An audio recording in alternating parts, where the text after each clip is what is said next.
بسم الله الرحمن الرحيم والصلاة والسلام على سيد الأنبياء والمرسلين. Book Asrar Mastwaar. An explanation of selected verses from Masnavi Rumi rahmatullah alayh by Makhdoom Mahmood Mastwaar Qalandar. Story number 1. حکایت عاشق شدن پادشاه بر کنیزک و خریدن او آن کنیزک را و بیمار شدن کنیزک و درمان بیماری او. The king's falling in love, his purchase of the slave girl, her falling ill and then getting cured. O seeker of the truth, listen to this tale carefully. It is the story that reflects our own state when we turn away from the world and bow in sincerity. The cure to every illness of heart and soul is revealed. Once upon a time, in an age long past, there lived a mighty king. His rule is stretched over both the lands of the world and the realms of faith, power in his hand and wisdom in his heart. One day, the king set out with his loyal companions, riding through the mountains and forests on a grand hunt. But destiny had written a different hunt for him that day. Amidst the trees and the open paths, his eyes fell upon a slave girl. And in that very instant, the hunter became the hunted. The mighty king's heart was captured. The master of 1,000 lives became a slave to love. Restless and burning within, he purchased the girl with his treasures of gold and jewels, hoping that by possessing her he might find peace. But fate had another plan. Not long after she came into his palace, the slave girl fell ill, her beauty fading, her strength withering away. The king was thrown into despair. He summoned the greatest physicians of the land and said to them, "Both our lives now rest in your hands. Her life is my life. Heal her and I will grant you riches beyond measure." Each physician came forward proudly, confident, skilled, claiming mastery over every ailment known to man. They prescribed medicines, potions, and cures. However, with every attempt, her condition only worsened. Day by day, she grew frailer, thinner, fading like a leaf in autumn. At last, the king saw that no earthly cure could heal her. In anguish and humility, he cast aside his crown and royal robes. Barefoot, he rushed to the mosque. There, in the quiet of the sacred place, he fell into prostration. Tears poured from his eyes, soaking the prayer mat beneath him. From the depths of his soul, he cried out to the divine, breaking down every wall of pride and power. And when his tears ran dry, when his heart lay bare, he found himself speaking not as a king, but as a servant, lost in praise, lost in love, lost in the mercy of his Creator. O you before whom the kingdoms of this world are but a trivial gift, what words can describe you? You know what lies hidden within every heart. Before your infinite mercy, all our wisdom, all our efforts are nothing but dust. We have lost our way, strayed far from the path of truth. When the king's heart broke completely, and he cried not just with his lips, but with his soul, the ocean of the divine mercy began to surge, and as his tears flowed, exhaustion overtook him, and he fell asleep in that sacred place, In his dream, a radiant elder appeared, a figure of light and peace. The elder spoke softly, "O king, rejoice. Your prayers have been accepted. Tomorrow, a stranger will come to your door. Welcome him, for he comes from us. He is a true healer. Believe in him." The king awoke from his dream, his heart trembling with hope and awe. He who once ruled over lands and armies now waited humbly like a servant, longing to witness the secret that had been revealed to him. And then, as the morning sun rose, a man appeared at the palace gates, a man unknown to all, yet shining like the sun amidst the darkness. He was there, yet not of this world, present and unseen, like a thought from the realm beyond. The king looked upon him and realized this was the very face he had been told in his dream. For in the hearts of the saints, the awliya, the light of God shines, and only those whose hearts are awake can truly see it. When the king went to meet his guest, he was no longer a monarch draped in silk and power. He was a beggar before the beloved of God. With open arms he embraced him, not as a ruler greeting a subject, but as a lover clinging to the one who held his heart. He kissed the healer's hands and forehead with reverence, asking about his wellness. As they walked together towards the royal court, the healer said gently, "O king, patience is the hidden treasure of life. It may taste bitter at first, but in the end, it yields fruit sweeter than honey." The king replied humbly, "O light of God, O remover of affliction, indeed, patience is the key to relief. Your presence alone answers every question of my heart. Through you, difficulties melt away, for you are the interpreter of what lies within us. Welcome, O chosen one, O blessed soul. If you were to leave us, it would be death for me. The very air would grow narrow. Those who turn away from you, they are truly lost." Then the king told the healer about the slave girl's illness and led him to her chamber.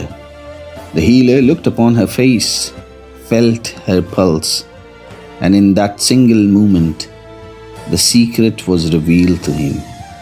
Yet he said nothing. He understood what no one else could see. The girl was not ill in body, but in heart. It was not her flesh that suffered, but her soul. He thought, the sickness of love is unlike any other. Love is the astrolabe, the divine instrument that unveils the hidden mysteries of God. The healer turned to the king and said softly, "O king, empty the room. Let no one else listen at the doors. I must speak to her alone."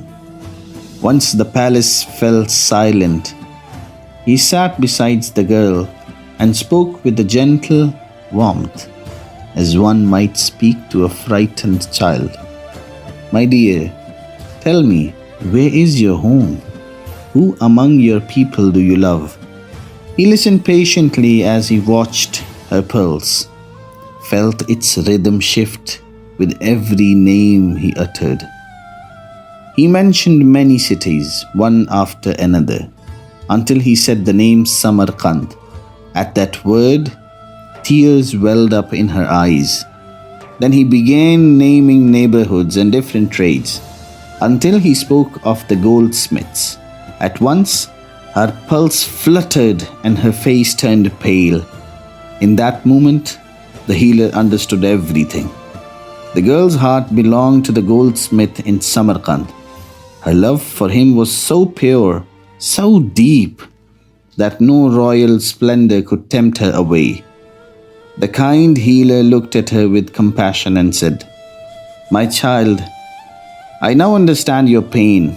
Soon you will be freed from your suffering." And then, with wisdom and care, he went to the king and gently, oh gently, shared a glimpse of the secret he had discovered. The wise healer spoke, summoned the goldsmith from Samarkand to cure the slave. When the king heard him, he sent 2 messengers to Samarkand. They went to the goldsmith and told him, "A certain king who honors masters of your craft requests you to fashion jewels." The goldsmith accepted the summons and set out at once. Brought before the king, the master was treated with great respect. The king entrusted him with treasures of gold and gems, and the craftsman set to his work. Then the physician asked the king to place the slave where she could look through the window towards the goldsmith.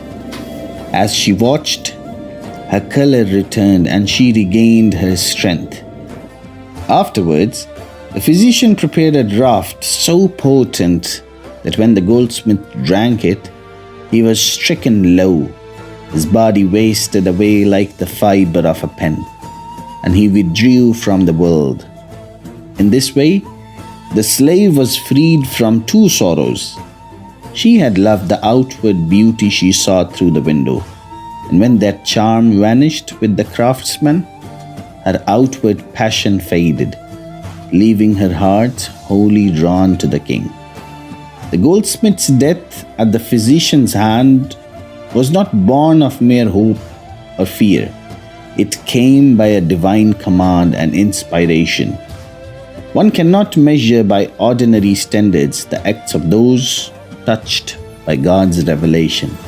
The boy whose throat Khizr alayhi salam once cut, even that deed is not for ordinary people to judge.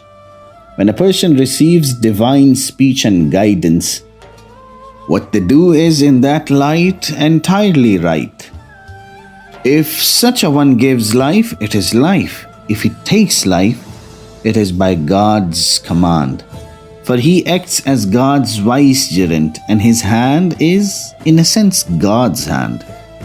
So let the servant bow his head like Ismail alayhi salam in those ancient days. And if fate decrees, let him be struck down by the blade in the same acceptance and surrender.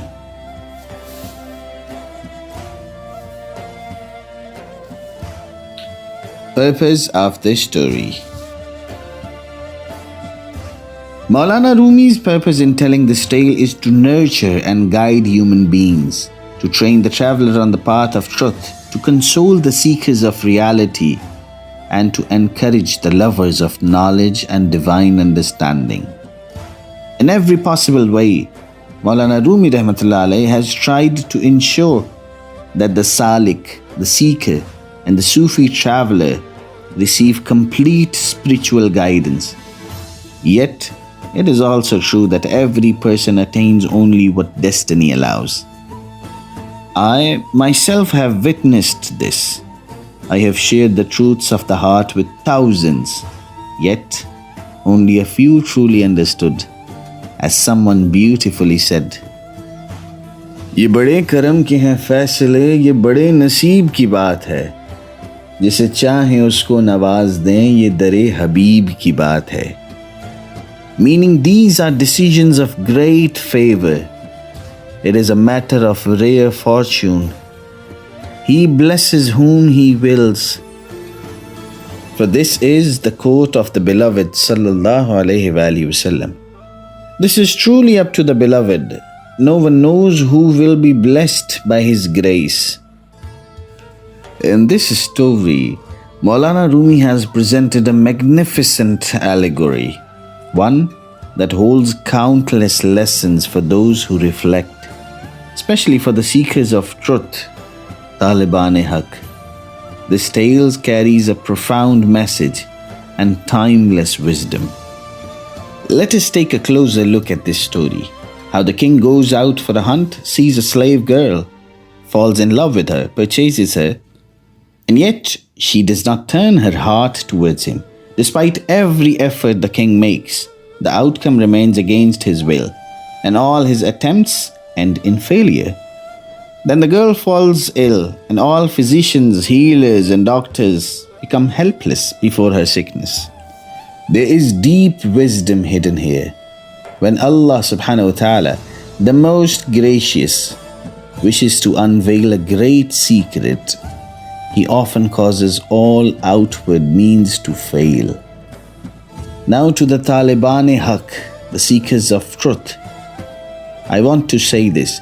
When you set out towards your destination, observing, striving, and enduring hardships day and night, there will be times when hidden spiritual knots seem impossible to untie. All your efforts may appear wasted, and you may feel surrounded by darkness.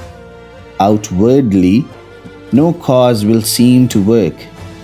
You may recite prayers and perform devotions, yet your inner focus will remain unsteady. Such trials are common on the path of faqr, the spiritual journey towards God. I have seen seekers lose heart in such moments. Their courage breaks, and they abandon all that they had achieved. But in those very moments, one must not give up. When nothing seems to make sense, when no progress appears visible, I have only one lesson for every seeker of truth. Become single-minded. Remain steadfast. Obstacles will come, confusion will arise, yet you must center your heart upon one focus. Without this yaksui, there is no deliverance. Without it, a person only sinks deeper into the mire of confusion. And when at last the seeker masters this state of single-minded devotion, when the image of the spiritual guide, the Shaykh, fills his heart completely, then and only then he is freed from the torment of restlessness and attains peace. This story also carries a profound lesson. When the king lost all hope in the doctors and healers, he ran barefoot and broken to the mosque. There, in prostration before the Lord of all the worlds, he turned his heart entirely towards God. And when his heart became wholly focused, truly united in surrender, he saw a dream. A divine voice spoke, "Rejoice, your prayers have been accepted. Tomorrow, a stranger will come to you. He is from us, a true healer. Believe in him." When all worldly supports shattered, the help of God descended. The next day, the king waited eagerly, his heart filled with anticipation. When will this divine guest arrive? And soon enough, he came. Now, let us pause and reflect here. The king sought help directly from God, and when God chose to help, he sent one of his chosen servants. This is the way of the divine. Whenever Allah subhanahu wa ta'ala helps someone, he sends his help through one of his beloved servants, the awliya, friends of God. So God sent his saintly servant, the healer, and through him, the king's difficulty was resolved. In the same way, O seekers of truth, when you are distressed, become single-minded and turn sincerely towards God. Soon, a comforting assurance will come from the Lord of the worlds. And since every seeker of truth follows a spiritual guide, a Shaykh Kamil, it is through the powerful and blessed gaze of the guide that hearts are illuminated. Then the heavenly guest arrived and said to the king, "Leave me alone with the patient, for I must treat her in solitude." This too holds a great lesson for all darwish and seekers. The true healing of the soul happens in isolation. It is the way of the saints that they train their chosen seekers in private, away from distraction, and that inner training is more precious than diamonds and pearls. So the man of God, the physician, placed his hand upon the girl's pulse. Just as Maulana Rumi Rahmatullah Alayh describes, he began to mention the names of various cities. When he said Samarkand, the girl's heart trembled and her pulse quickened. Then he mentioned neighborhoods, and upon one particular name, her reaction deepened. He continued with different trades, and when he said the goldsmith, the pulse spoke again, silently yet clearly. And thus, through the language of the heart, the divine physician learned her secret. The wise physician advised the king, "I have discovered the root of her illness. It is not physical, but spiritual," he explained. In the city of Samarkand, there is a certain neighborhood, and within it lives a goldsmith. This maid has fallen deeply in love with him. He then suggested a plan. Have the goldsmith brought here, engage him in royal work by rewarding him with gold and silver. Let him stay close by so that the maid can see him from a distance. In short, she continued to look at him daily, and gradually her health began to improve. Within a few months, she regained her strength and beauty. She was completely cured. Then the physician said, "Now I will begin the treatment of the goldsmith." The skilled physician gave him something to eat that slowly made him weak and frail. As his body weakened, his beauty and radiance began to fade away. And as his charm vanished, the maid's affection for him also began to wither. Because this was a worldly love. When its outer attraction disappeared, the love too lost its power. If this had been a spiritual or true love, such a change could never have occurred. As the goldsmith grew weaker day by day, he finally passed away. By that time, the maid's heart had already turned away from him and was now wholly inclined towards the king. This story carries a profound lesson for the seekers of truth, Taliban-e-Haq.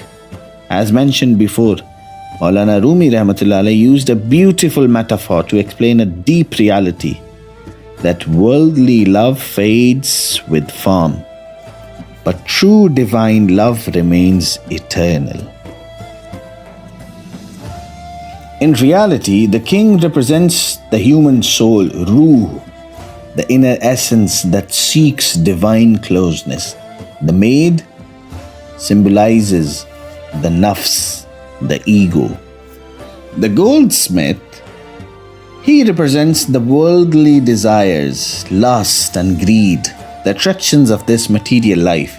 And the physician, the guest who came by the command of Allah subhanahu wa ta'ala, he symbolizes the perfect spiritual guide, Shaykh Kamil. The maid's lack of affection towards the king means that the nafs was not inclined towards the ruh, because it was deeply attached to the goldsmith, that is, to worldly passions and temptations. When the perfect saint, the Wali Kamil, appeared, he diagnosed the disease of the nafs and treated it. Through his spiritual guidance, he purified the nafs of its attachment to the worldly desires. Thus, the soul and the nafs were finally united. The nafs turned towards the ruh, freed from the chains of worldly love. This story beautifully illustrates the journey of inner purification, how the human self lost in material desire is healed only through the wisdom and guidance of a true spiritual teacher, leading it back towards the divine light of the soul.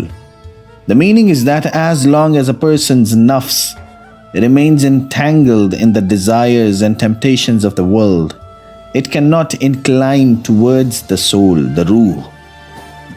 When a Pir Kamil, a perfect spiritual guide, enters one's life, he repairs and purifies the nafs.